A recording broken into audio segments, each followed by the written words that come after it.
আসসালামু আলাইকুম আশিক ভাই, আপনি কি করতেছেন? ওয়ালাইকুম আসসালাম। এই তো মাদারবোর্ডে ইউএসবি সেকশনে কাজ করতেছি। এটা নো পাওয়ার ছিল তো মাদারবোর্ড, তো ইউএসবি যে ছোট কয়েল ক্যামেরাতে দেখতে পাচ্ছেন, তো আমরা এইগুলো আমি একটু আগে লাগাইছি, তো এটা আমি লাগাই দিছি।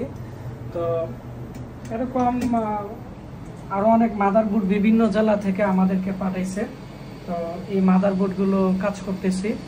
আর আমাদের এখানে ল্যাপটপ ডেস্কটপ রিপেয়ারিং এর ট্রেনিং করানো হয়। আর বিশেষ করে আমি এখন যে বোর্ডটা কাজ করছি, আমি এই কাজটা সম্পর্কে একটু আপনাদেরকে বলতে চাই। এগুলো ব্র্যান্ডের যে পিসিগুলো আছে, এগুলো কিন্তু বেশিরভাগই ইউএসবি কাজ করে না। তো ইউএসবি কেন কাজ করে না, এখানে কিন্তু একটা আইসি করছে, আর এর সাথে কিন্তু কোয়েল করছে দুইটা, এগুলো দিয়ে ডাটা ট্রান্সফার করছে পিসিএইচ এর সাথে। আর মাদারবোর্ড যদি সক আর্কিটেকচার হয়, তাহলে এই ডাটার কোয়েলগুলো কিন্তু সরাসরি চলে যাবে, মানে প্রসেসরে চলে যাবে, সকে চলে যাবে।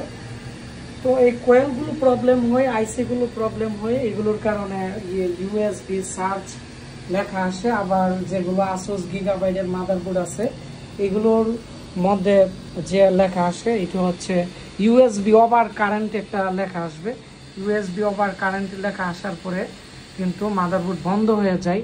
আবার এদিকে সাউন্ড আইসি, তারপরে হচ্ছে ল্যান আইসি, এগুলো শর্ট থাকলেও এই মাদারবোর্ডে কিন্তু ইউএসবি ওভার কারেন্ট প্রবলেম দেখা দিবে, আমাকে কিন্তু অনেকে বলছিল।